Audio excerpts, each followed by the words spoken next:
달에 한 번씩 이 책을 공부하니까 매번 새로운 얘기 들으시는 것 같으시죠? 이겨서 안 되고.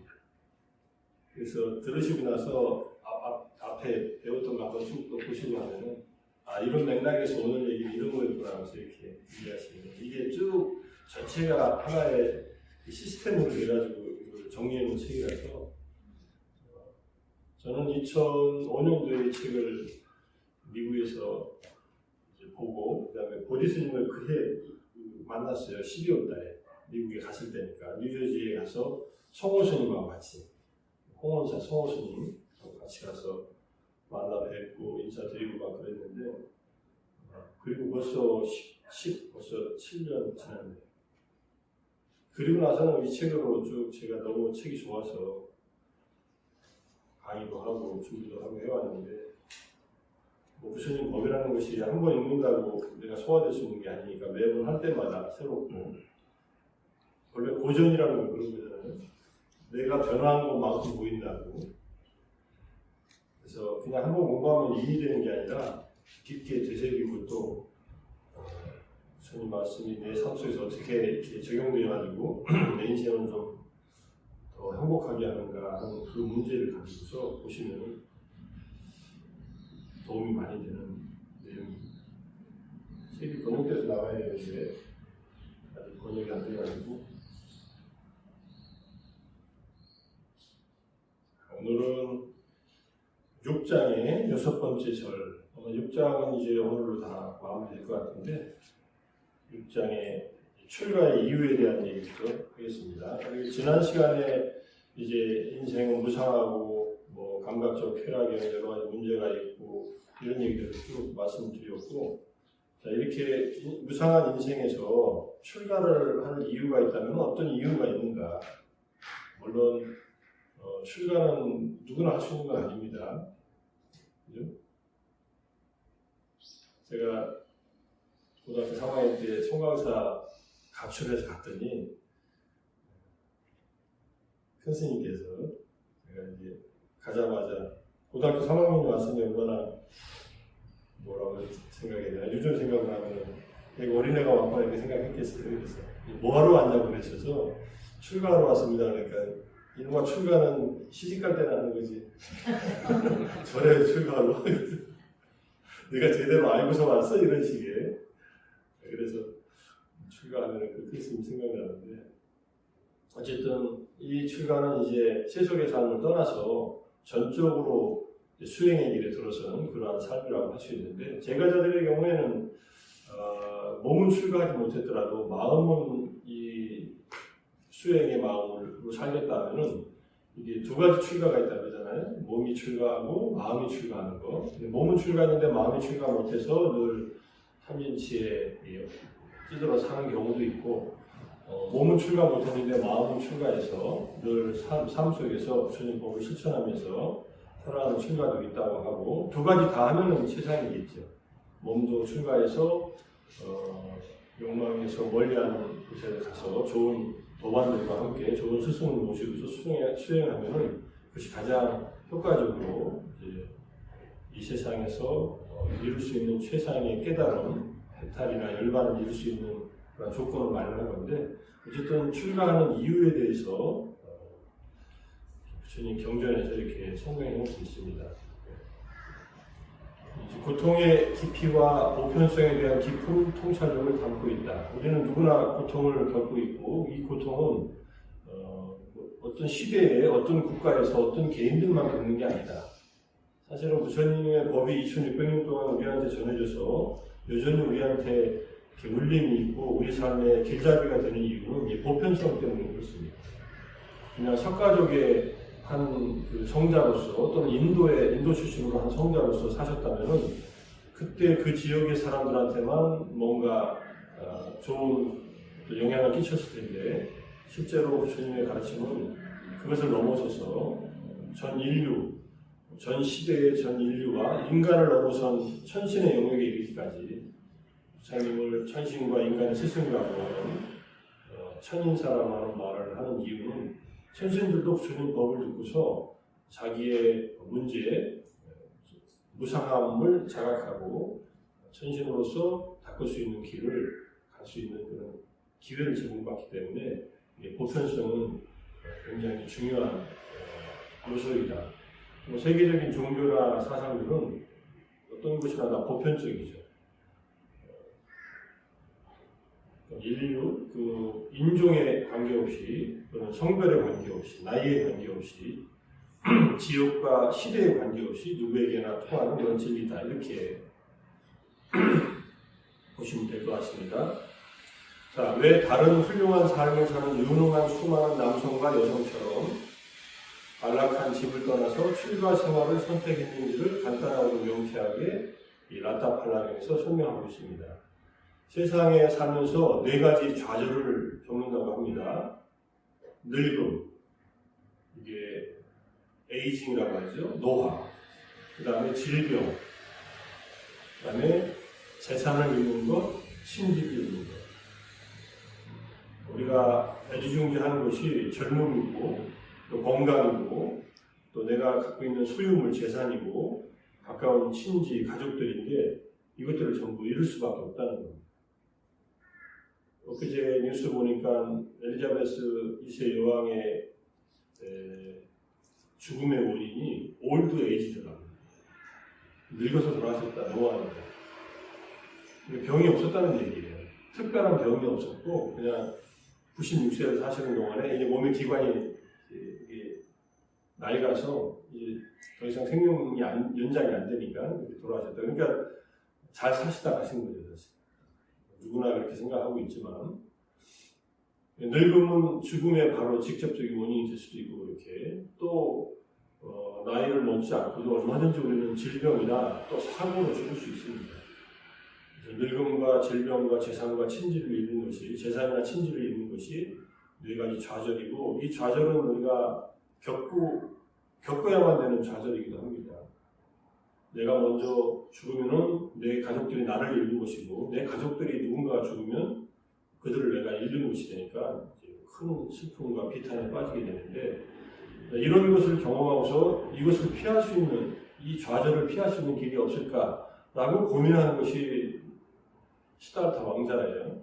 왕자 시절에 부왕한테 수도다나 왕한테 이 왕자가 출가한다 하니까 내가 원하는 것은 뭐든지 들어줄 테니까 출가를 하지 말고 내 왕위를 계승해달라, 내 뒤를. 그러니까 아버님 저는 늙고 병들어 죽고 싶지 않습니다. 이렇게 얘기를 합니다. 그러니까 왕이 들으면 그래 내가 그렇게 해줄게 이렇게 할 수 있는 일인가요? 그럴 수 없는 일이잖아요. 그럼 지위 여하에 막론하고 또 재산이 있고 권력이 있고 이거하고 상관없이 누구나 겪을 수밖에 없는 일이니까 그건 나도 못한다. 그러니까 출가해야겠습니다. 이렇게 얘기를 하거든요. 그래서 가족들이 말리는데도 불구하고 부처님께서는 출가를 하셨다 이렇게 얘기가 나오는데 어쨌든 그런 부처님이 출가하셔가지고 늙고 병들고 죽는 그 고통을 다 극복하셨나요? 이 정직하게 말하면 부처님도 노환으로 돌아가셨다고 할 수 있어요. 병이라기보다. 마지막에 그 춘가의 공양물을 드시고서 돌아가시는 계기가 됐다고 하는데 그게 아니라 그 공양물을 소화를 못 시킬 정도로 노화가 되셨던 거예요. 너무나 영양분이 많은 그런 음식, 버섯 요리든 돼지고기 요리든 어떤 요리든 간에 이 음식을 소화시킬 만한 사람이 없을 정도로 최고급 요리를 대접을 받으셨던 거예요. 마지막 공양으로. 그걸 드시고서 이제 복통이 일어나시고 설사도 하시고 이러면서 마지막 그 고통을 감내하셨는데 그는 병보다는 지병이었습니다. 부처님의 의자를 약하신 분은.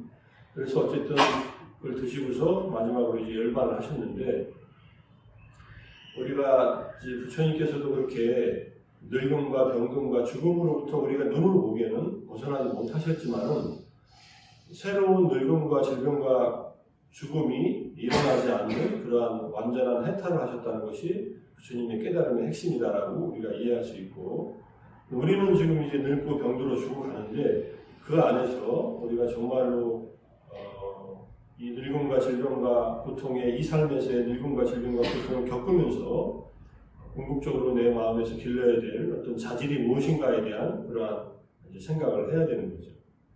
늙고 병들어 죽어가는 과정에서도 우리는 지혜를 개발해서 더 새로운 어떤 늙음과 질병과 죽음이 생기지 않도록 수행을 하라는 것이 주님의 가르침인데, 어쨌든 법의 4가지 요약을 듣고서 이제 출가를 합니다. 라타팔라가 세상은 경고하지 않고 달려가고 있다. 달려간다는 말은 빠르게 흘러간다는 뜻입니다. 세상에 경고한 것은 어느 것도 없다는 그런 의미입니다. 경고한 것이 있는 것처럼 느껴집니다. 예컨대 유적을 보거나 몇천 년 된 유적도 있고 몇백 년 된 건물도 있고, 그러면 그것들은 경고한 것 같지만 그것들도 끊임없이 흘러가면서 변하고 있다. 그리고 세상은 피난처가 없고 보호자가 없다. 왜 우리 집이 피난처고 우리 집에 가면 나를 보호해줄 수 있는 가족들이 있는데라고 생각할 수 있지만 그런 일시적이고 임시적인 겁니다. 엄밀하게 보면은 세상에는 이 늙음과 질병과 또는 이런 것들을 보호할 만한 피난처가 없다는 거예요. 어디에 있어도 우리는 늙고 어디에 있어도 병에 걸릴 수 있으니까. 또 요즘과 같이 우리가 코로나 시기를 맞이해서 거의 2년, 3년이 다 돼가고 있는데, 코로나 바이러스는 이건 어디 경계도 없이 그냥 스며들어서 대한민국 사람들은 반수 이상이 걸려서 회복이 대부분 됐고 그런 과정이 있으니까, 그리고 세계가 또 같이 움직이고 있으니까 세계 전체가 피난처가 없었죠, 사실. 지금도 마찬가지로 어디서 또 변종이 나타나서 또 유행이 새로 생길지도 모르는 일입니다. 더 강한 놈이 생겨나서 그런 위험이 늘 있는 거니까. 그래서 피난처가 없다는 말을 그래도 약간은 쉴 곳이 있는 곳이 내가 마음을 편히하고 쉴 수 있는 내 집이라고 할 수 있지만, 궁극적으로 보면 그것도 일시적인 피난처이다라고 이해하시고, 거기에서 보호자가 없다는 것도 나를 보호해줄 사람은, 가족들은 잠시 아프면은 그래도 가서 간호라도 해주고 약이라도 갖다 주고 음식이라도 해줄 수 있지만은 궁극적으로 제 보호자가 될 수 없습니다. 엄밀하게 말하면. 이제 어머니가 자식들을 보호하는 것은, 어머니의 사랑의 마음으로 보호하는 것은 당연히 하지만 어머니도 궁극적으로 보호 못하는 일이 있습니다. 자식이 아파가지고 죽어가는 건 어머니가 다 보호할 수 없습니다. 막을 수도 없고, 어머니가 대신 죽어줄 수도 없어요. 대신 아플 수도 없고. 그런 것을 이제 좀 있는 그대로 보라는 얘기입니다. 그리고 세상에는 자기 것이 없다. 모든 것을 버리고 가야 한다. 이것도 우리가 아는 일인데, 죽을 때까지 다 움켜쥐고 있다가 미처 못 내려놓고 가는 경우도 많아요. 내 것이 없다는 것, 모든 것을 버리고 가야 한다는 것을 알고, 내가 가지고 있는 것을 보다 더 효과적으로 의미 있게 또 복을 쌓으면서 공덕을 지으면서 세상에 회양하고 갈 수 있는 마음이 있으면 훨씬 좋은데, 끝까지 움켜쥐고 있다가 제일 먼저 내가 죽자마자 사람들이 와서 가져가는 것이 재산이라고 합니다. 생각해 보세요. 내 재산은 내가 관리하고 있다가 다른 사람들이 쓰게 돼 있어요. 내가 안 쓰면. 그러니까 잘 쓰고 가셔야 됩니다.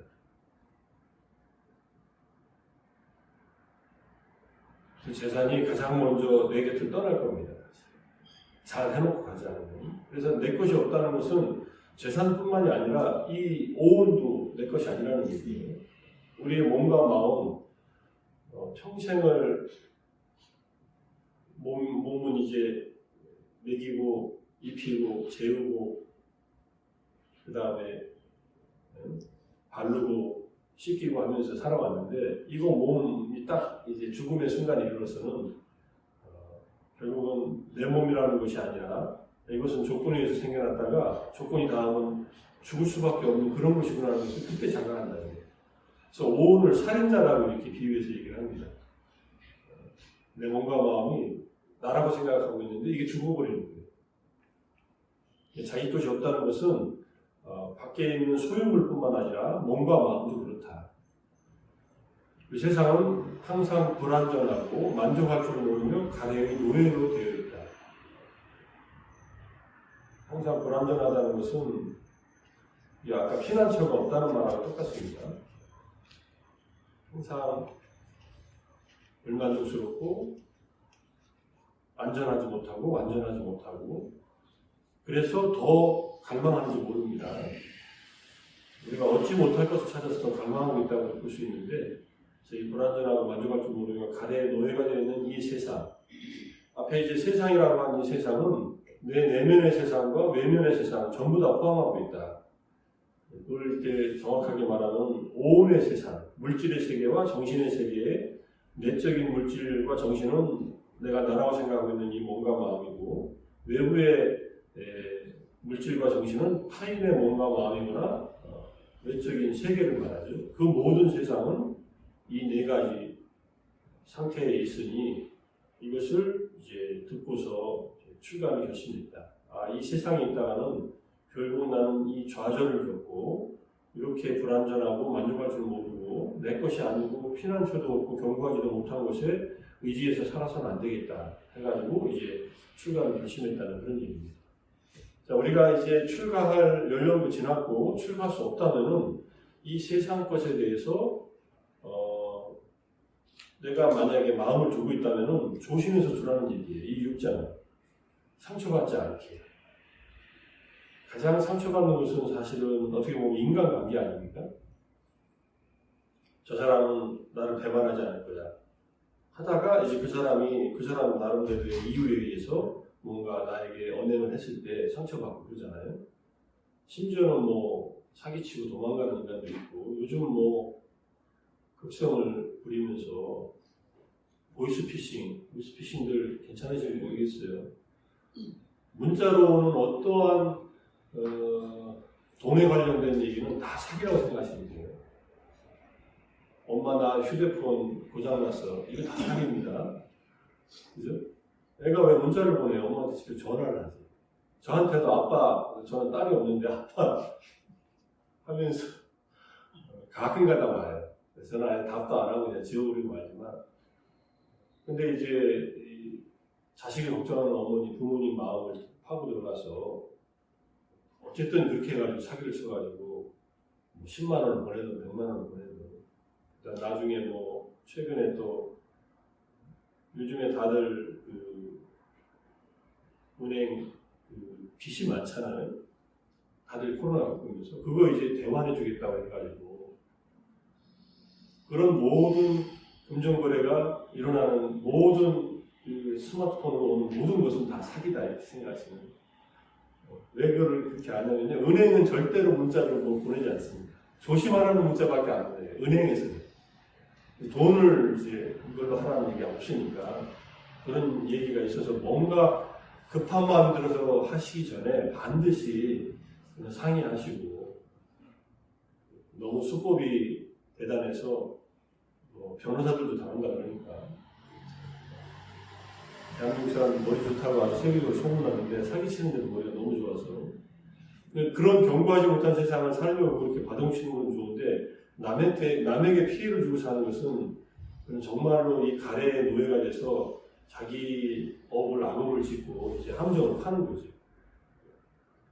그래서 어쨌든 우리가 세상을 살아가면서 겪을 수밖에 없는 이 불완전한 세상을 그래도 내가 좀 더 안전하게 살려면 어떻게 살아야 되는가 하는 것을 우리가 잘 파악을 하고, 요즘에 제가 생각하고 있는 부처님 법을 세상에서 실천하는 방법은 결국은 5개를 바탕으로 한다고 생각하고 살다가 10선업이더라고요. 10선업.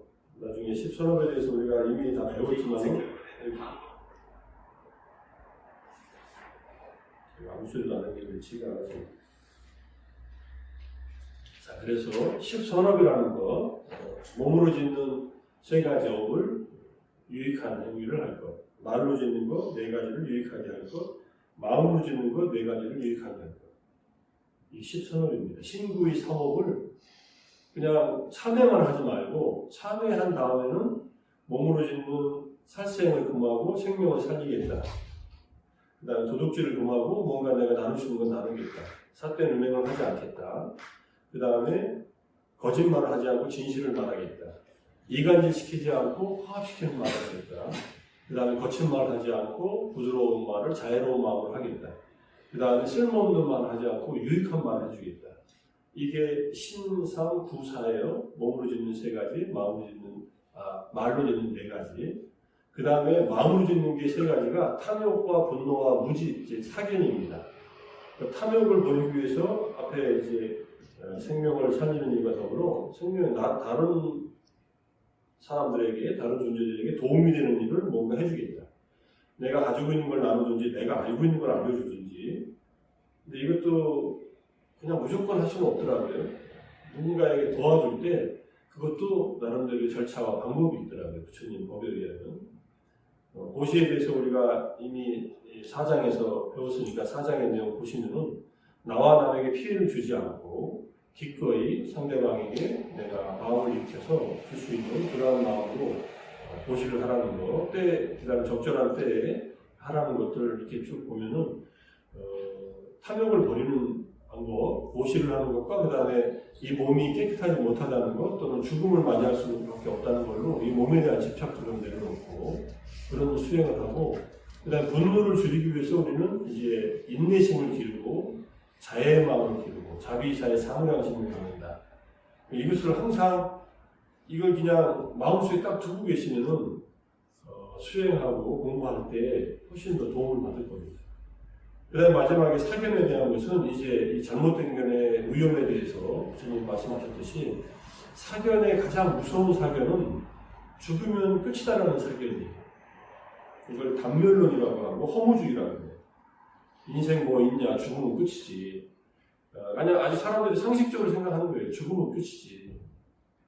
인생 뭐 있냐, 전세 아니면 월세라고 하는 노래를 부르는 사람도 있지만은 그 인생 뭐 있냐가 아니라 인생은 뭐가 있습니다. 있으니까 이렇게 살고 있고 굉장히 소중한 거예요. 살아있는 동안은. 왜냐하면 지금의 한순간 한순간의 생각이 다음 순간의 모든 삶들을 다시 만들어 나가는 재료가 되기 때문에 그리고 이 생으로 끝나는 것이 아니라고 부처님이 그렇게 구구절절히 얘기했는데 불자들이 자기가 직접 경험 못하니까 그런 것들은 잘 믿지 않는 경향들이 많아요. 불자가 윤회를 안 믿는 경우도 많습니다. 윤회에 대한 생각도 안 하는 경우도 많아요. 부처님은 윤회, 지금 여기서 이제 현생에서의 위험도 얘기했지만 윤회하면서 새로운 생을 받으면서 겪는 고통이 크니 이 생에서 내 법을 만났을 때 보다 더 공덕을 많이 짓고 고통에서 벗어날 수 있는 그 길을 닦아라 이렇게 얘기를 하신 겁니다. 우리가 지금 이 시간에 이 법당에 모여서 같이 공부하는 것도 고통을 이해하고 고통을 벗어나기 위한 노력을 하는 것이 다른 게 아닙니다. 그래서 잘못된 견해를 극복하고 정견을 갖춰라. 정견은 그래서 아주 기본적인 정견은 내가 한 행위의 결과는 나에게 돌아온다. 이런 자업자득의 임과 응보의 가르침이고요. 그걸 바탕으로 해서 내가 지금 하고 있는 이 공부, 이 수행, 이 정진은 나에게 도움이 된다는 것. 이것을 받아들이는 겁니다.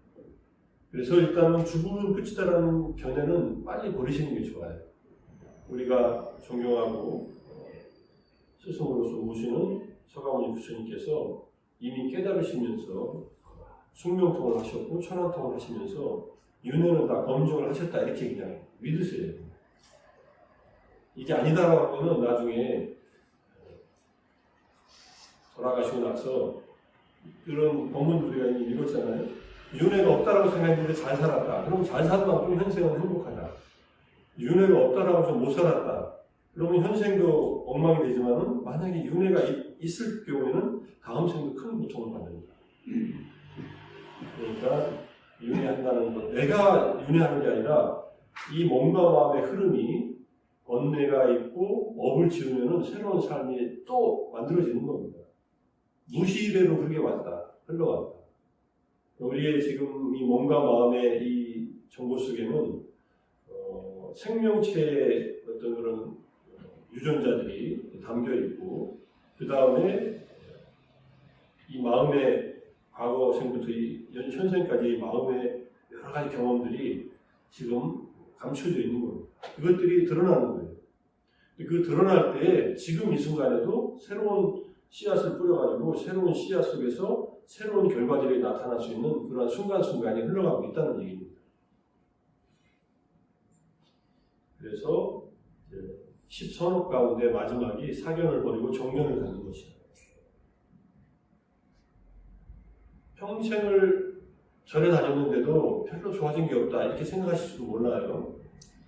평생 절에 다녀도 깊게 공덕을 쌓는 행위를 단단하게 안 했으면 별로 없을 수도 있습니다. 절에 나오는 것도 물론 공덕을 쌓는 행위이지만, 그래서 내가 하루하루 내 순간순간에 지금 이 십선업에 비추어가지고 나에게 유익한 일, 남에게도 유익한 일을 얼마나 하고 있는가 하는 것을 늘 돌아보면서 삶을 꾸려나가야 된다. 이런 말씀을 하신 것을 요즘에 많이 되돌아봅니다.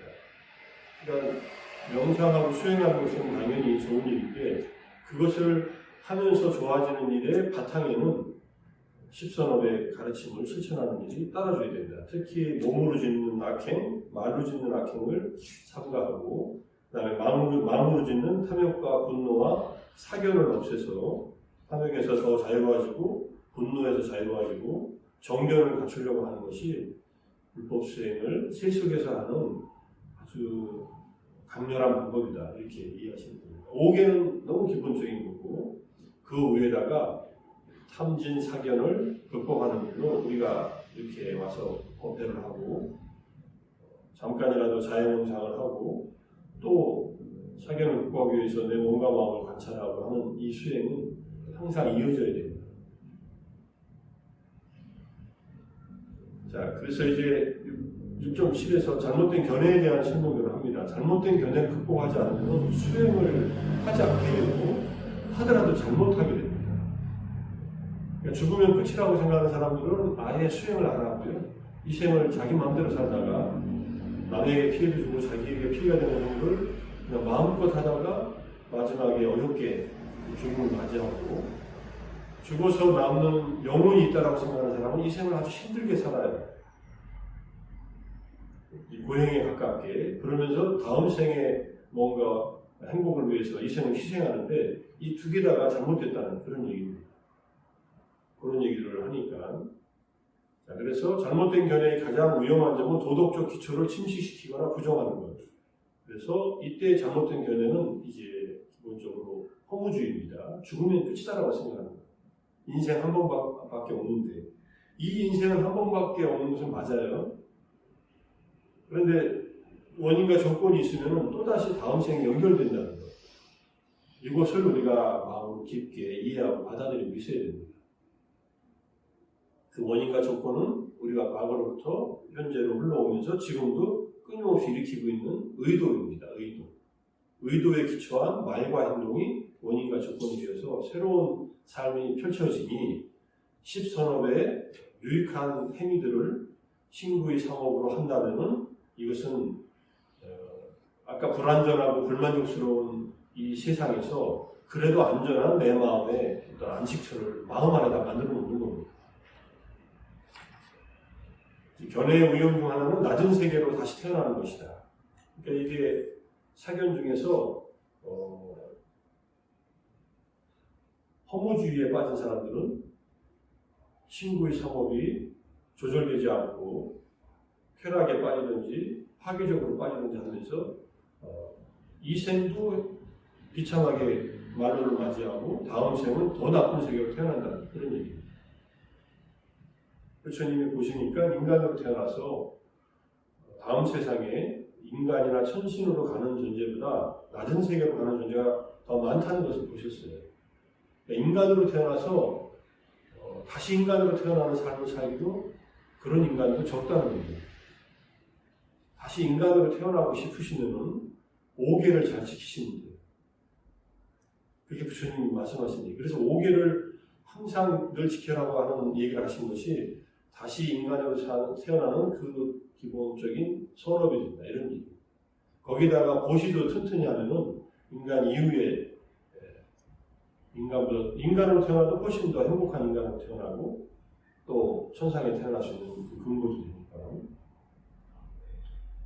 자, 견해는 집착하고 있는 실제에 대한 한쪽 면의 편향된 견해를 정확하고 완전한 것으로 만들어 버립니다. 내가 이렇게 봐야 되겠다는 것을 견해를 가지면은 내가 집착하고 있는 그 세상을 완벽한 것으로 생각합니다.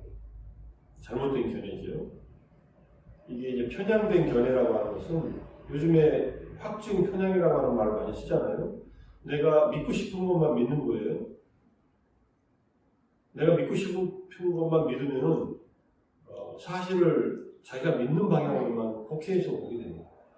그러면 세상에 대한 올바른 이해가 안 생기죠. 굉장히 무용하게 되죠. 뭐 남의 나라 얘기지만 미국에서 그 911 사태가 일어날 때 이미 그 테러에 대한 수많은 정보들이 다 입수가 됐답니다. 근데 대통령이 그런 얘기를 듣기 싫어했대요. 당시에 대통령이. 그래가지고 아무도 얘기를 못했답니다. 부정적인 얘기를 듣기 싫어하니까. 근데 대통령이 돼가지고 그런 부정적인 얘기를 듣기 싫어하면 나라에 큰 사태가 일어날 수도 있는데 만약에 그때 들어가지고 야 이거 철저하게 준비하라 조심하고 이랬으면 아마 안 일어났을 거예요. 여러 가지 상황에서. 근데 그것을 듣기 싫어한다고 자기가 보고 싶은 건 보고 싶다고 해가지고 한 나라의 지도자가 그러면은 엄청난 일들이 일어나는 겁니다. 특정한 상황에 대해서 그들 자신의 견해에 집요하게 집착하는 사람들은 종종 다른 각도에서 같은 상황을 바라보는 사람들과 갈등을 빚습니다. 당연히 그렇죠. 그래서 잘못된 견해는 갈등과 논쟁을 야기시키고 바른 견해를 가지면 행복으로 우리가 인도된다. 잘못된 견해의 이해가 코끼리 장님 만지는 비유가 나옵니다. 코끼리 장님 만지는 비유가 이제 시각장애인과 코끼리 다양한 이교도의 경이라는 경전에 우다나에 나오는 경전입니다. 그러니까 코끼리 장님 코끼리 더듬듯이 한다는 말이 있는데 그 말이 이 경전에서 나온 거예요.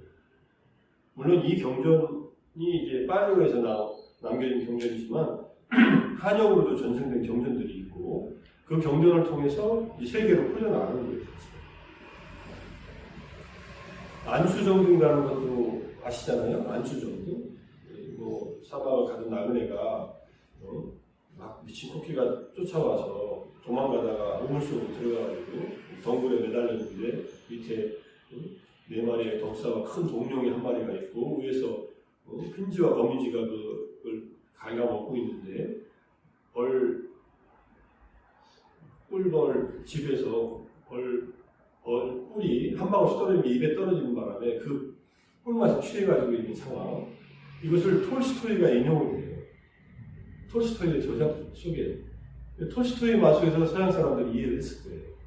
이게 이제 한역 경전에 이제 들어가 있고 그것을 이제 서양에 전한 사람들이 있는데 그걸 톨스토이가 본 겁니다. 어쨌든 그렇듯이 이제 불교의 여러 가지 얘기들이 이미 서양에 많이 전해졌고 이 서양 사람들에게도 자연스럽게 다 받아들여지고 있는데 1920년대 독일에 의사였으면서 독일 불교의 초석을 만든 폴 달케라고 하는 의사 선생님이 있었습니다. 그분이 지은 집이 이제 부디스트 하우스라고 해가지고 불교 사원이 됐어요. 그리고 베를린에 있는데 그 글을 번역하다 보니까 이분이 한 말이 재밌는 말이 있어요. 기독교가 서양에 지금 보편적인 그런 종교가 되어 있지 않느냐. 그리고 예수 그리스도가 독일어를 한다고 생각하지 않느냐. 우리들 독일 사람들은. 예수는 한 번도 유럽에 온 적이 없다. 생각해보세요. 예수가 어느 나라 사람인가? 이스라엘 사람 아니에요. 이게 아시아 사람이에요. 예수는 한 번도 유럽 쪽에 간 적은 없어요. 뭐 이집트를 갔다, 인도를 갔다 이런 얘기는 있어요. 그렇듯이 이제 불교가 곧 독일 사람들한테 독일말로 전해질 때 불교가 너무나 우리 일상에 친근한 종교가 될 것이다. 이게 1920년도에 한 말이에요. 딱 100년 전에 한 말이에요. 근데 지금은 그렇게 돼 있어요. 독일 사람들의 불교를 보다 보니까 아주 재밌는 면들이 있더라고요. 독일 사람들은 불교를 사람들한테 이렇게 전파하는 일을 별로 안 했어요. 자기들이 좋아서 자기들이 공부하고 번역된 책을 보면서 자기가 공부하고 수행하고 어떤 전문의는 초원에 가가지고 오두막 짓고서 수행자처럼 살아요. 정말 그 사람은 몸도 출가하고 마음도 출가하는 것처럼 디가니카야를 독일어 번역을 딱 5권을 갖다 놓고 그걸 늘 매일 읽으면서 자기가 먹을 만큼의 일을 이제 농장에 가서 일하고 돈을 안 받고 음식을 얻어가요. 그리고 그걸 먹고 살아요. 사처럼. 마을 사람들도 이상하게 생각했다가 저런 사람이 있네 하면서 일꾼으로 쓰기 좋으니까 돈도 안 되니까 그러고 살다가 거기서 오동하면서 혼자서 죽어요. 가부좌를 들고 누워서 죽었다 그래요. 혼자서 수행을 했던 사람이에요. 그래서 뭐 초혼의 붓다라고 하는 말로 누가 글을 이렇게 당시에 신문에다 쓴 글이 있다고 하면서 소개를 하는 것을 제가 번역하면서 봤는데 어쨌든 독일에서 서양에서 퍼진 그 불교의 그 맥락 속에서는 그런 독일의 기여들도 크다는 거. 제가 비유에 대한 얘기하다가 유럽으로 막 토스토이로 왔다 갔다 하고 있습니다. 어쨌든 장님이 코끼리 만드는 비유가 일반화되어 있는데 세계와 존재에 대한 사견의 해로움을 설명합니다. 다 아시다시피 코끼리의 그 배를 만든 사람은 코끼리는 이제 벽과 같다 그랬고 꼬리를 만든 사람은 뱀과 같다 그러고 시각장애인들이 다리를 만든 사람은 기둥과 같다 그러고 뭐 귀를 만든 사람은 무슨 널쩍한 무슨 뭐라고 또 얘기하고 각각의 자기가 경험한 것에 따라서 코끼리에 대한 입장들이 다르잖아요. 코끼리를 설명하는 입장들이 잘 보시면은 세상을 우리가 얘기할 때 내가 경험한 것 내에서밖에 내가 갖고 있는 생각의 범위를 벗어나서 세상을 설명할 수 있는 방법은 없습니다. 그래서 그것에 한계가 있다는 것을 알고서 우리가 세상에 대한 얘기를 할 때는 내 생각에는 내 경험에는 이 정도만 단서를 붙이고 얘기해도 갈등이 또는 분쟁이 많이 줄어들 수 있습니다. 이 말은 무슨 말이냐면 내 경험의 오류 가능성을 내가 알고서 얘기하는 거예요. 꼭 틀렸다고는 안 해도 괜찮아요. 그렇지만 내가 경험하기에, 내가 알기에, 근데 내 경험이 아직 부족하고 내가 아는 것도 아직 부족하잖아요. 그래서 최근에 나온 책 중에 하나가 4월달인가 5월달에 나온 책인데 내가 틀릴 수도 있습니다. 책 제목이에요. 그 책을 쓴 사람은 스웨덴 사람인가 그런데 태국에서 7년간 승려 생활을 하고 20대 때 세계적인 기업에 들어와서 잘 나가다가 갑자기 가족들한테 얘기하고 태국으로 가버려요. 그래서 7년간은 승려 생활을 해요. 충분히 했다고 생각하고 고향에 돌아가서 이제 승복을 먹고 살면서 자기가 경험했던 얘기들을 써놓은 거예요. 나이는 저보다 한 살 더 많은데 금년 60인데 그 루게릭병이 와가지고 금년 1월에 책이 나오기 전에 죽어요. 책이 나오고 나서 우리나라에서는 5개월 후에인가 책이 출판됐는데 태국의 스님들이 한테 자기가 배운 가장 소중한 가르침이 내가 틀릴 수도 있습니다 라고 생각하고 살아야 했답니다. 그러면은 덜 싸우게 돼요. 내가 틀릴 수도 있잖아요, 사실. 내가 맞을 수도 있지만 틀릴 수도 있다 하면 저 사람도 하는 말도 일리가 있겠다. 물론 우리가 내가 틀릴 수도 있다는 말이 내 경험과 내 이해에 한계가 있을 수 있다는 말로 받아들이라는 얘기입니다. 내가 틀렸다는 얘기가 아니라 틀릴 수도 있다. 물론 저 사람이 틀릴 수도 있어요. 잘못된 견해에 빠졌을 때는 항상 마음을 여유를 두어서 있어야 되는데 이걸 여유를 못 두게끔 잘못된 견해는 사람의 마음을 이렇게 꽉 옥죄는 경우들이 있어요. 특히 그게 종교적인 경우에는 더욱더 그렇습니다. 종교적으로 예컨대 원죄에 의해서 우리는 이 세상에 태어나서 원죄를 성속받았다. 제가 제일 마음에 안 드는 게 그 유태교의 원죄설이거든요. 나도 알지도 못하는 아담과 이브가 언제적 존재인지도 모르고 태초에 있었다고 하고 어쩌저쩌고 하는데 그 조상이 지은 죄를 여태까지 내가 받고 있단 말이에요. 그러니까 좀 억울하기도 하고 제 생각은 그랬어요. 어렸을 때도 그러고 기독교를 서울대에서 종교학과를 부전공하면서 기독교 행사학이나 이런 것들 배우면서도 어떻게 이런 걸 믿지? 라고 저는 생각을 했어요. 그래서 그 과목을 담당한 교수님도 이제 기독교 개론을 이제 이화여대에서 강의하는 교수님이 하는 말이 기독교는 쉽게 믿을 수 있는 종교가 아니라는 것을 한 학기 내내 강의한답니다. 너네들이 기독교 신자면은 뭘 믿는가 하고 깊이 고민해봐라. 이게 믿어지나 안 믿어지나. 태초에 하느님이 세상을 창조하셨다. 믿어지냐? 예컨대. 예수가 우리를 대속해서 십자가에 못 박히고 부활했다. 이게 믿어지냐? 믿어지냐고 이제 되묻는 거예요. 진짜 믿냐고. 근데 어려서부터 세뇌받은 사람들은 믿는 것처럼 생각하지만 그거는 그냥 견해에 꽉 빠져 있는 거예요. 그러니까는 저는 못 믿겠더라고요. 안 믿어서. 그래도 안 믿어도 살만하더라고요. 그거 뭐 믿는다고 불신 지옥인가요? 그 사람들이 말하는 건 불신 지옥이라고 하도 뭐 협박을 하니까 그래서 믿는 거예요, 사실은. 근데 그걸 안 믿고 제가 부처님 법을 만나서 부처님 법 속에서 뭔가 실천을 하고 살아오니까 이 안에서 훨씬 더 편안하고 행복하고 안정된 경험을 하니까 내가 내 마음이 기독교를 안 믿는다고 지옥에 빠져있나? 생각하면 아닌 거예요. 지옥처럼 괴롭지가 않아요.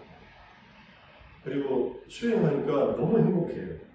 그럼 이건 뭐 저거는 저 사람들이 저렇게 생각하고 사는 것이고 믿고 사는 것이고 부처님의 가르침에 입각해서 내가 사니까는 이런 좋은 결과들이 있네라고 내가 확인하니까 그런데 이제 뭐 그런 입장 제 경험에 있어서도 제가 아직 다 완성된 상태가 아니니까 그것도 제 나름대로의 경험도 뭔가 오류가 있을 수 있지만 적어도 제가 경험한 것만큼은 제가 이해하고 살아갈 수 있는 토대는 있는 거죠. 근데 어쨌든 내가 틀릴 수도 있다는 그런 정도만 가지고 있으면은 내가 아직 완성되어 있지 않고 아라한이 되지 않고 그러면은 여전히 내 마음속에 무지가 남아있고 탐욕과 분노가 작동하고 있어서 잘못된 선택을 할 수도 있다는 얘기입니다. 자, 두 가지 잘못된 견해의 대표적인 것은 존재에 대한 상준론, 영혼이 있어서 죽어도 영원히 살아있다. 영혼이 살아서 천국을 가든 지옥을 가든 기독교는 천국과 지옥만 얘기하고 다시 인간으로 태어난 얘기를 안 하죠. 불교는 이제 영혼이 없다고 하니까 죽으면 이 생에서 쌓은 번뇌에 따른 업에 의해서 다음 생이 이제 또 이어져 나간다고 얘기하고 힌두교나 자이나교는 영혼이나 어떤 아트만이 있어서 그것이 계속 옷을 바꿔가면서 존재한다 이렇게 얘기하잖아요. 불교도 옷을 바꿔준다는 얘기를 많이 해요. 선불교에서 대승불교에서 많이 얘기해요. 이 낡은 옷을 벗어버리고 책해먹은 그런 얘기도 있고 새 옷을 갈아입는다고 하는데 이것은 옷이라고 비유할 수는 있지만 마음이 육체를 선택하는 게 아닙니다. 사실은 마음 안에서 지은 또 육체를 통해서 지은 업이 새로운 몸과 마음으로 연결되는 거예요. 연결돼요. 여기 있던 것이 저쪽으로 들어가는 게 아니에요. 우리 옷은 몸이 있고 옷을 갈아입잖아요. 이거 몸뚱아리는 그냥 똑같은 몸이잖아요. 입는 옷만 달라지지. 잘못 이해하면은 옷을 갈아입는다라는 말을 잘못 이해하면은 마음이 저쪽 몸속으로 들어간다고 생각해요. 그렇게 이해하시면 안 돼요. 물론 부모님이 인간으로 태어날 때는 부모님에 의해서 아니면 정자난자의 수정란이 있어서 그 안에 식이 결합되는 건 맞습니다. 말로는 식이 결합돼요. 이 간달과 식이라고 하는데 이 식이 윤회의 주체가 아니라 윤회를 연결하는 식일 뿐이에요. 이 식은 영원하지 않습니다. 순간순간 변하는 마음일 뿐이에요. 부처님 가실 때 사띠라는 비구가 부처님 제가 이제 윤회를 알 것 같습니다. 우리의 마음 식이 바로 다음 생으로 이렇게 다시 태어나고 한다고 이렇게 이해합니다 하니까 부처님께서 야단을 치십니다. 내가 언제 식이 윤회의 주체라고 얘기한 적은 있느냐. 그렇게 이해하지 말라. 그건 사견이다. 여기서 말하는 상주론의 사견에 빠지는 거예요. 잘못하면. 그래서 우리의 마음이라는 것은 순간순간 변하고 있고 흐르고 있는데 지금의 마음도 변하고 있고 죽음의 마음이 있은 다음에 다음 생에 첫 번째 시작하는 마음으로 그게 연결되는 거예요. 이렇게 이해하시면 지금의 마음이 다음 순간의 마음으로 연결되고 있잖아요. 지금 마음이 연결되지 않습니까? 우리 이 법회 시작하기 전의 마음과 지금 마음이 완전히 다른 마음이 되어 있나요? 아니면 똑같은 마음인가요? 똑같은 마음도 아니고요. 완전히 다른 마음도 아니에요. 다른 마음도 아니에요. 계속 연결되고 있어요. 그게 조건에 의해서 새로운 결과들을 만들어내면서 계속 흘러가고 있습니다. 완전히 이질적인 것으로 바뀌진 않아요. 태어날 때 마음과 죽을 때 마음은 인간의 마음으로서 유사해요. 그런데 죽을 때 인간답지 못하게 살면서 죽으면 죽음의 마음 순간에 이게 지옥의 마음이 일어날 수도 있고 축생의 마음이 일어날 수도 있고 아귀의 마음, 아수라의 마음이 일어나서 생을 마칠 수 있어요. 그럼 다음 생이 그 마음에 의해서 지옥으로 가고 아수라로 가고 또 인간으로 가고 천상으로 가고 이러는 겁니다. 죽을 때 우리가 천상의 마음을 갖고 죽으면 천상에 태어나는 거예요. 죽어서 천국에 가는 게 아니라 죽는 순간의 마음이 천상의 상태에 있어야 천상으로 가는 거예요. 이렇게 이해하시면 돼요. 그래서 우리가 자연영상하고 사물양성을 열심히 수행하는 이유는 그게 범천의 마음이니까 그 마음을 기르는 거예요. 우리가 평소에. 그럼 평소에 그 마음이 강하면은 그 세상으로 가서 태어나는 거예요. 뭐 그게 목적지는 아니라 하더라도. 자, 그래서 상주론, 이것은 고정된 영혼이나 마음이 환생한다고 생각하는 거. 그러면 티베트 불교에서 달라이라마가 지금 14대 달라이라마라고 하는데, 환생했다고 하는데, 이건 어떻게 이해하느냐? 그냥 불교식으로 말하면 재생이에요. 다시 몸을 받은 건데, 전생을 확인하는 분들이에요. 티베트의 림포체가 3,000명 된다고 그러더라고요. 3,000명 정도 되는데, 티베트 사람들이 인구가 몇백만 명 되는지 몰라도 3,000명. 근데 림포체 중에는 전생을 확인한 림포체가 있고, 배워서 림포체가 되는 분이 있고, 두 부류가 있어요. 우리 무당하고 똑같아요. 무당 중에는, 무당하고 똑같다고 하면 안 돼요. 무당하고 유사해요. 무당 중에는 강신에서 신을 받아서 내림구슬해서 무당이 된 분이 있고, 세습무가 있어요. 자기 어머니가 무당이라서, 아버지가 무당이라서 자기가 무당 된 사람이 있어요. 근데 둘 다 무당의 어떤 뭐라고 할까, 영혼은 비슷하다 그래요. 세습무, 강신무라고 해서 잘 되는 것도 아니고, 세습무라고 못하는 것도 아니라고 그러더라고요. 티벳의 본교라고, 벤교라고 하는 그 가르침이 이 시베리아의 이 샤머니즘과 같은 계열의 샤머니즘이에요. 근데 그것과 인도의 대승불교가 만나서 림포체 사상이 나왔고, 림포체들은 많은 경우에 전생을 확인해요. 제가 만약에 삼보정사에 림포체로 있다가 죽어요.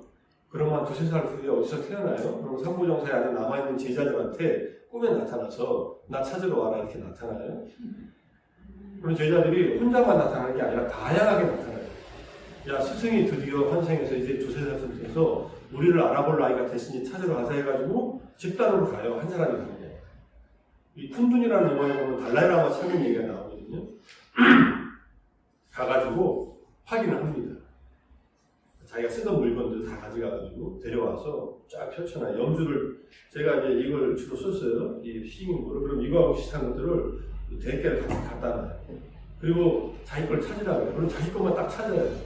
처음 보는데 다. 염주도 찾고, 이것도 찾고, 금강ಗಳ도 찾고. 그리고 마지막으로 가는 게 이제 달라이라마가 계실 때는 달라이라마한테 가요. 달라이라마가 보고서 맞다 이렇게 인정해줘. 달라이라마는 그런 능력이 있으시다고요. 전생을 당신의 전생도 알지만은 다른 사람의 전생을 보는 눈이 있는데 얘기를 안 해줍니다. 얘기를 안 해주는 이유는 그 사람의 마음을 열지 않고 믿음이 없으면 얘기해도 소용없으니 얘기를 안 해줍니다.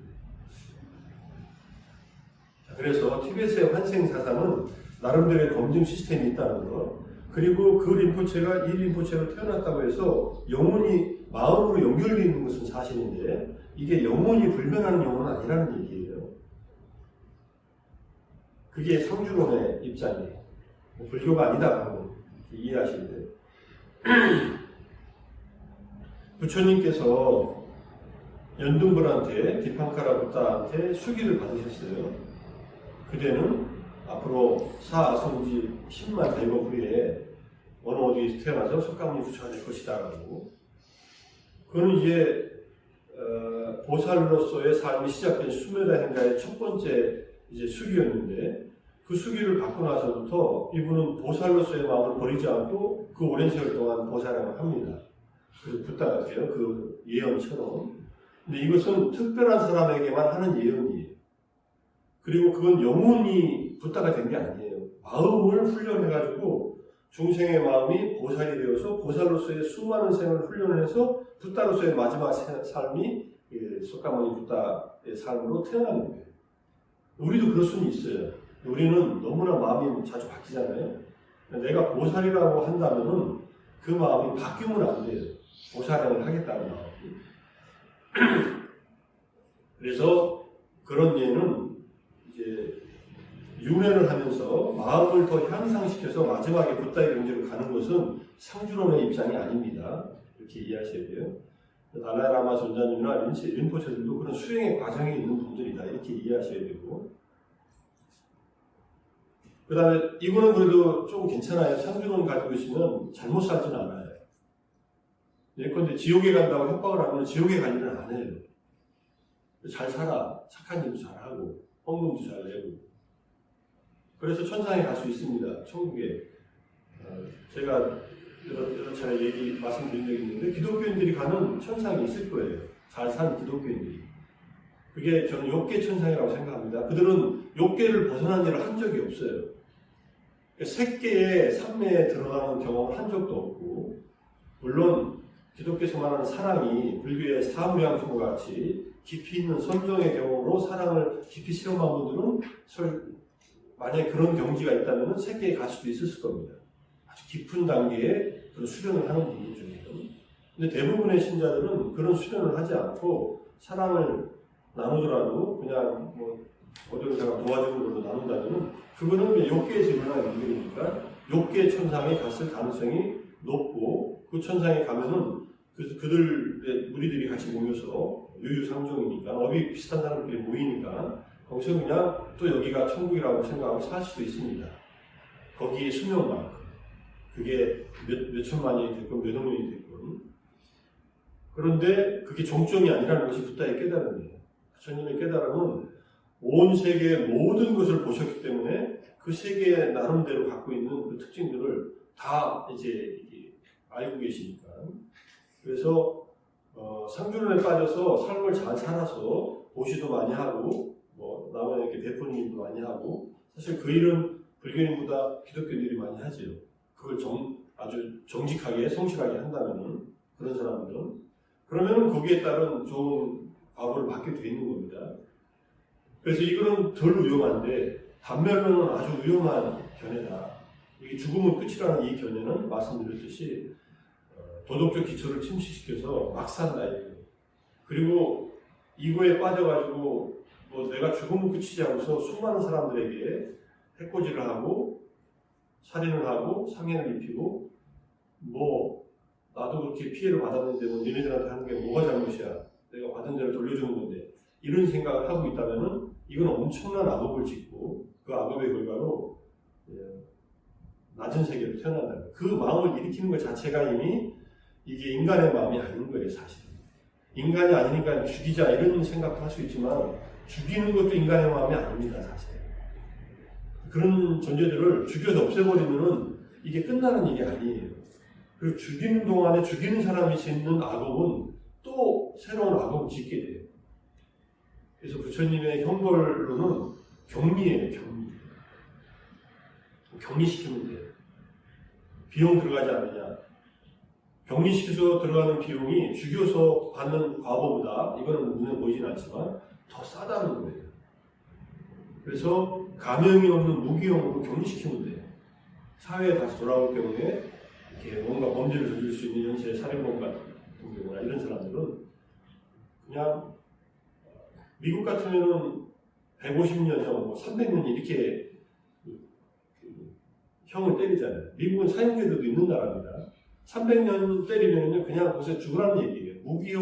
무기형은 감염될 수도 있는데 300년 때리면 감염시켜도 그게 뭐 30년 안에 나오겠어요.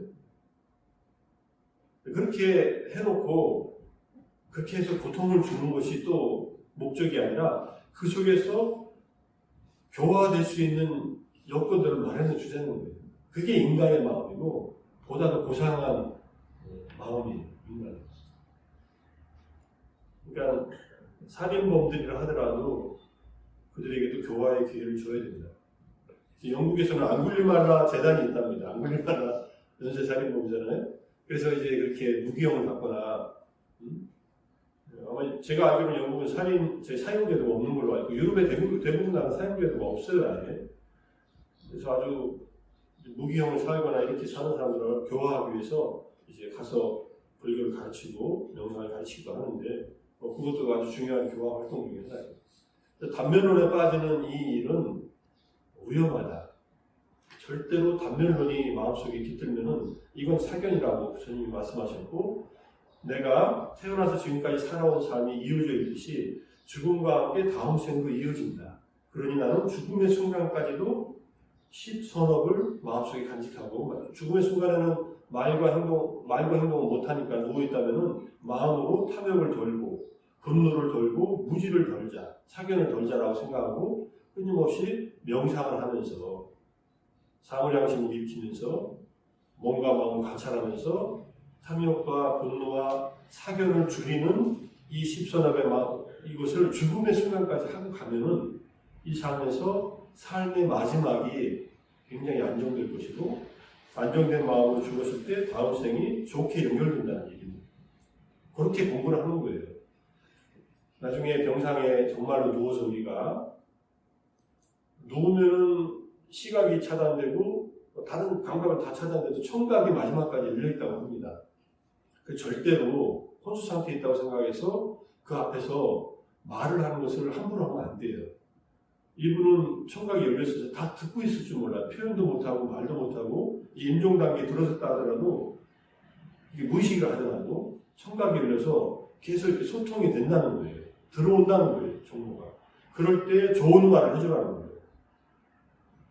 이분이 마음 편한 말, 내가 좋은 말을 못 해주면은 이분이 평소에 읽던 경전을 틀어준다든지 이렇게 해가지고 마지막까지 안정되게 해주고 편안하게 해주고 살아있는 사람을 걱정하지 말고 마음 정신 똑바로 차리고 마음속에서 모든 사람 용서하고 자애의 마음 일으키면서 깨어있는 마음으로 잘 마무리하십시오. 이렇게 그게 티베트 사자에서가 죽은 뒤부터 읽어주는 게 아니에요. 죽기 전부터 읽어줘요. 임종 단계에 들어서서 스님들이 가가지고 사자에서를 펼치고 이게 고로림 불체가 썼다고 하면 그걸 쭉 읽어줘요. 그대가 이제 죽음에 맞이하면은 빛이 나타날 것이다. 나타날 때는 겁먹지 말고 도망가지 말고 그 빛을 따라가라. 이렇게 쭉 얘기해줘요. 임종 순간까지. 딱 임종하고부터 다시 또 일주일 단위로 또 이렇게 실주간 또 쭉 얘기해주는 거예요. 그래서 죽음이 마지막 공부의 순간이 되도록 가르쳐준 게 사자의 선입니다.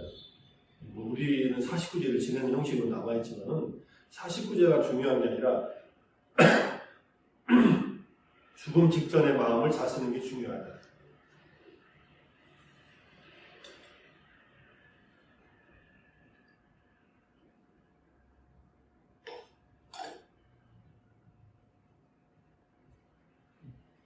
오늘 2장만 더 하고요.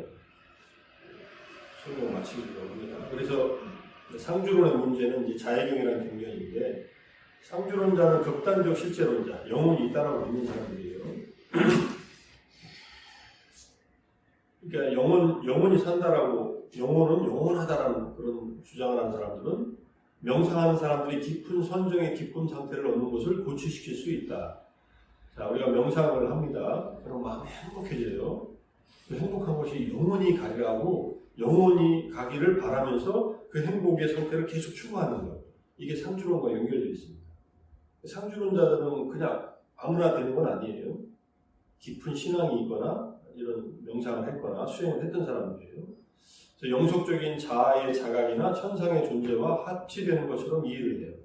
내 이 행복한 마음이 바로 이제 주님이 주신 은총이라고 생각하고 이게 신성이 드러나는 것이라고 생각하고 계시를 받았다고 생각하고 여러 가지 생각하는 거예요.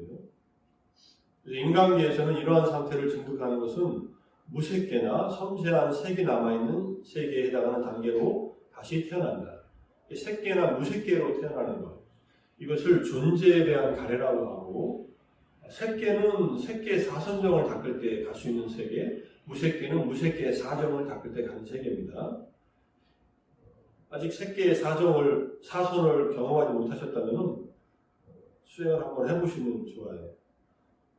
짧으면 100일, 길면 200일, 좀 더 길면 2, 3년. 뭐 하느냐?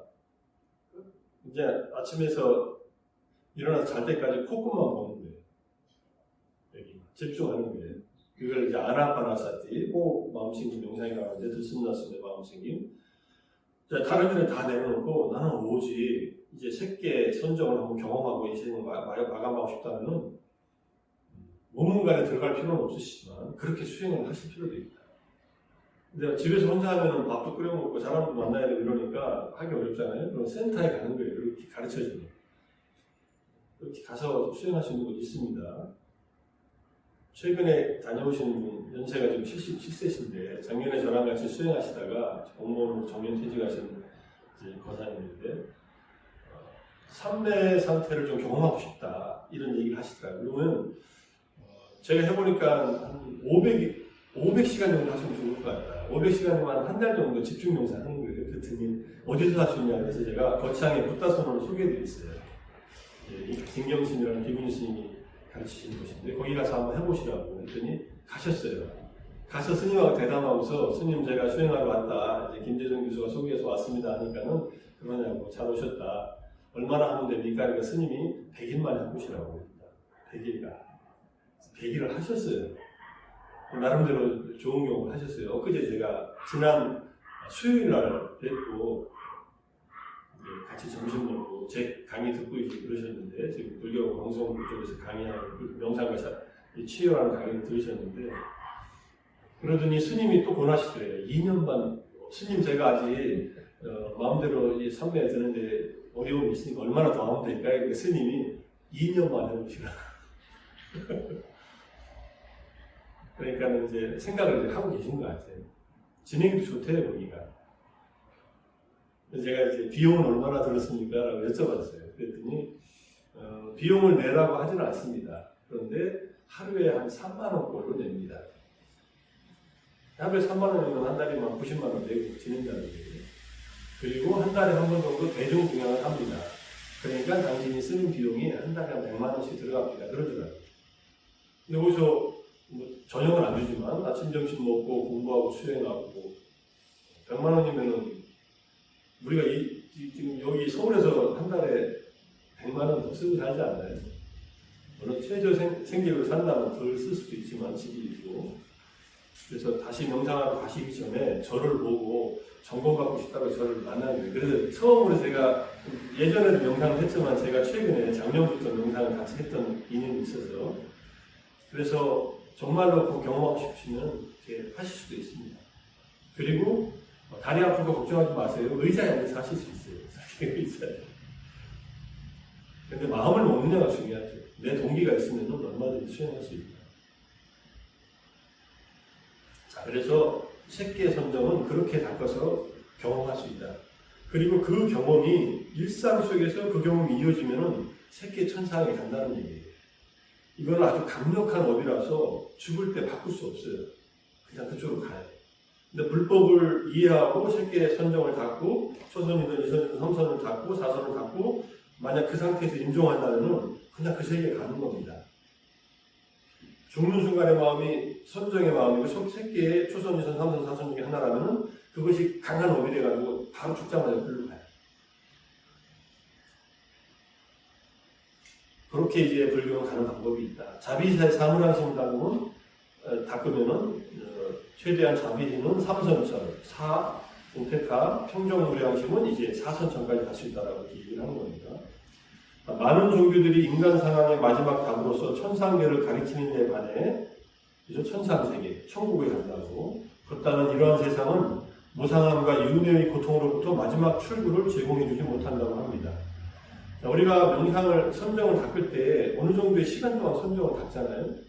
그만한 힘으로 선정의 경험을 해요. 삼매의 경험을. 본삼매, 초선전, 삼선, 사선. 그리고 그 힘이 있는 만큼 그 세계에 태어나서 그 세계에서 그만큼의 복을 누리고 사는 겁니다. 근데 그거는 한정이 있다는 거예요. 그러면 그 세계에서 태어나서 거기서 또 선정을 닦으면은 계속 이어져요. 거기서 죽고 또 거기서 태어나고 그래요. 중요한 것은. 근데 거기 태어나서 더 이상 선정을 닦지 않으면 선정의 마음이 사라지는 순간 또는 그 세계에 복이 닿는 순간에 다시 아래 세계로 태어나요. 우리는 업을 천상에 가는 업만 짓지 않거든요. 여러 가지 업을 짓잖아요. 그럼 그 중에서 또 강한 업이 그 세계에서 죽으면서 그 업으로 다시 태어나요. 우리가 아는 제석천, 우리는 제석천의 후예 아닙니까? 당군 미중은 당군 할아버지가 제석의 아들인 환인의 아들이잖아요. 우리가 당군 할아버지가 믿거나 말거나 그렇게 되어 있습니다. 우리도 천진의 자식 자손들이에요. 뭐 이련 스님이 불교적인 스님이라서 당군 얘기를 쓸 때 그렇게 이제 환인이라고 하는 환인의 아들 환웅에서 당군이 태어났다 이렇게 내려오는 전통이 생겼을지도 있지만 뭐 그렇다고 한다 그래도 이 제석촌도 부처님 당시 때 법무였는데 부처님의 법문을 듣다가 스타원이 돼요. 깨달음을 얻어요. 그리고 법문을 듣는 도중에 죽고 그 순간 바로 다시 태어나요. 그 자리에서 그 몸으로. 그러니까 천상의 존재는 화생이니까 사라졌다 다시 나타나는데 이게 순간적이어서 다른 존재들을 볼 때는 그냥 똑같은 존재가 있었던 걸로 보는 거예요. 근데 오직 부처님과 본인만 알았다 그래요. 부처님도 알고 제석천 자신도 죽고 부처님의 법을 듣다가 죽고 바로 태어나서 그 몸으로 다시 법을 들어요. 이게 제석문안경이라고 디가니카야의 16번째 경전이 있습니다. 나중에 관심 있으시다면 읽어보세요. 그렇게 해서 제석천은 부처님 만나가지고 수타원이 됐고 제석천하고는 그 다음에 계속 이제 천상에 살고 있다라고 이렇게 볼 수 있습니다. 그렇게 우리가 공부를 지으면 그런 이제 결과를 얻는다 이렇게 볼 수도 있어요. 자, 경전에서 외도인 명상가가 이제 사범주, 사무량심을 증득하고 검천이 세계에 대응하는 곳에서 윤회했다는 얘기가 나옵니다. 이곳은 광과천은 500대검 동안 머무는 곳이다. 결국에는 그들은 반드시 죽게 되고 그 후 나쁜 윤회의 영역으로 떨어지게 된다. 그러니까 사범주를 닦아서 태어난 곳이 광과천이었는데 그 업이 다하면 다시 떨어진다는 얘기예요. 근데 부처님의 제자는 천상에서 완전한 열반에 들어간다. 우리가 부처님의 법을 알고 그 다음에 천상에 태어나면요 거기서 수행한다는 얘기예요.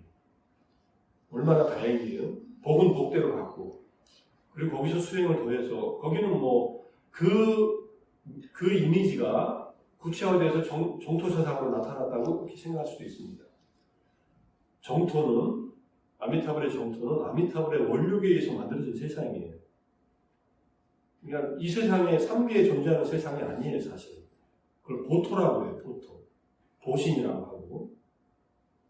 그러니까 그곳에 아미타불이 자기의 세상을 만들어서, 그러니까 쉽게 말해서 그런 아미타불이 천상의 어떤 영역을 보토로 만들었어요. 그리고 당신의 가르침을 믿고 따르는 제자들. 죽을 때 적어도 10년은 나무아미타불이라고 하는 마음으로 수행한 사람들은 그쪽에 데려다가 수행시키겠다는 거예요. 그게 아미타불의 세계예요. 정토의 세계. 부처님의 원력에 이제 같이 사이클을 맞춰서 태어나는 곳입니다. 진짜 있는지 없는지는 저는 몰라요. 제가 가본 적도 없고. 뭐 있다라고 믿으면은 그런 업을 지은 분들이 또 만나는 세계가 있겠죠. 당연히 십선업을 닦고 정토 세계에도 그 다음에 끊임없이 부처님에 대한 신심과 믿음으로 수행을 하니까 그런 세계가 있다고 보는 것이 합리적으로 더 맞을 수도 있습니다. 그래서 우리 세존의 제자들은 천상에 똑같이 태어나다가 거기서 수행해서 거기서 열반에 든다. 이게 중요한 얘기입니다. 비슷한 내용의 경전에서는 선정과 무색계의 도달에 대응하는 각각의 윤회의 영역에 대해서 또 설명을 합니다. 불법을 모르고 천상에 가는 것과 불법을 알고 가는 것은 다르다. 불법 공부를 이 생에서 많이 하셔야 돼요. 부처님 법에 대한 공부.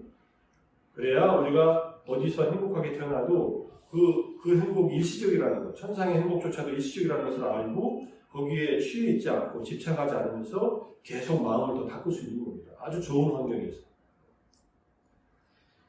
자, 마지막입니다. 윤회의 위험에 대해서 마지막 얘기합니다. 눈물에 관한 피해가. 조건 지어진 존재의 불안과 불만족에 대한 극적인 비유인데 눈물경이라는 경전에서는 시작을 알 수 없는 윤회의 세계를 돌면서 흘린 눈물의 양이 사해의 바닷물보다 더 많다. 우리가 평생 눈물을 얼마나 흘립니까? 저는 모르겠네요. 얼마나 흘리는지. 눈물을 밖으로 흘리는 게 아니라 눈물샘에서 눈물이 나오잖아요. 아마 이건 측정이 가능할 겁니다. 밖으로 흘리는 눈물. 근데 그 중에서도 밖으로 흘리는 눈물은 별로 없어요. 그죠? 2리터짜리 페트병 한 병에 다 찰까요? 평생 흘린 눈물이. 그런데 우리가 윤회하면서 흘린 눈물의 양이 저 바닷물보다 많다는 얘기예요.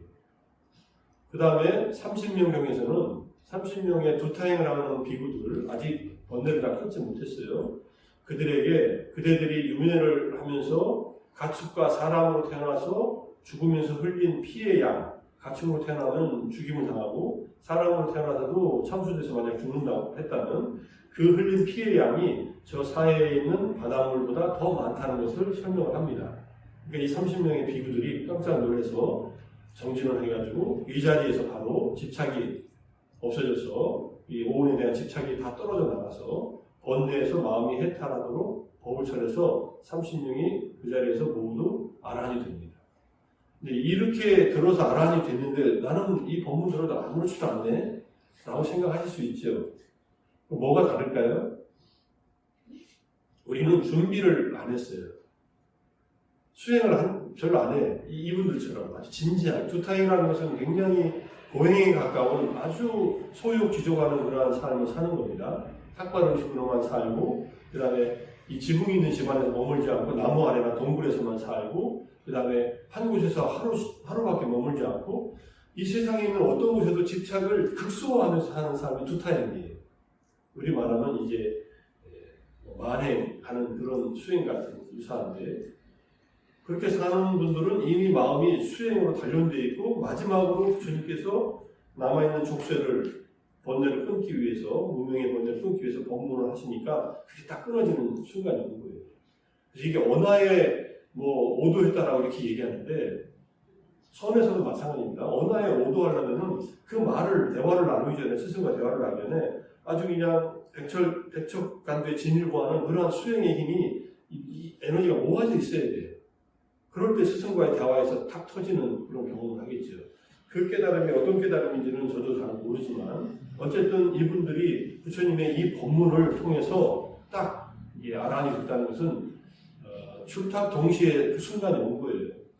이미 안에서 충분히 수행이 익었고 부처님의 이 법문으로 바로 마지막 순간에 지혜가 얻는 무명이 깨지는 그 단서를 딱 제공해 주니까 무명이 깨지면서 아란이 된 겁니다. 이런 준비를 우리가 이 생에서 수행을 해야 된다는 얘기입니다. 저에 오셔서도 하고, 댁에 가셔서도 하고, 때로는 또 집중 수행하시는 곳에도 하고, 이 삼보주 정사에 선원에서 오셔서도 하고, 졸리면 걸으면서도 하고, 요즘에 제가 걸으면서 호흡 명상을 이제 가르칠 때 걸으면서 호흡 명상을 해봐요. 우리가 앉아서만 하잖아요. 호흡 명상 잘 돼요, 걸으면서. 호흡에 집중하는 명상이 걸으면서 해도 아무 상관없어요. 걸으면서 행주자가 어묵동정에 가나산에서 화두 든다 그러잖아요. 그게 가능한 일이에요. 그렇게 돼야만 돼요. 내 수행의 주제, 내 명상의 주제가 자의 마음이다 그러면 자의 마음을 눈 떠서 잠잘 때까지 하면 내가 최대한 잊지 않고 이어보겠다. 잊는 순간이 있다면 다시 또 일으키고 또 일으키고 또는 1시간에 한 번씩이라도 몇 시간마다 맞춰놓고 땡 하면은 모든 존재들이 행복하기를 이렇게 해보는 거예요. 그래서 우리가 부처님의 가르침을 내 마음에 새겨나가는 삶을 더 살 때마다 우리가 이 윤회 의에서 벗어나서 수행종을 계속 마음을 트는 겁니다. 탐진치를 없애는 일이다. 기회를 바탕으로 해서 올바른 견해를 지니고 업과 연기법, 그 다음에 인과를 잘 마음을 받아들이고 내가 하는 수행이 나의 삶을 안전하게 지키는 그런 마음의 피난처를 만든다라고 이해하시면 되겠습니다. 여기까지 말씀드릴게요. 혹시 질문 있으시면 하시고요.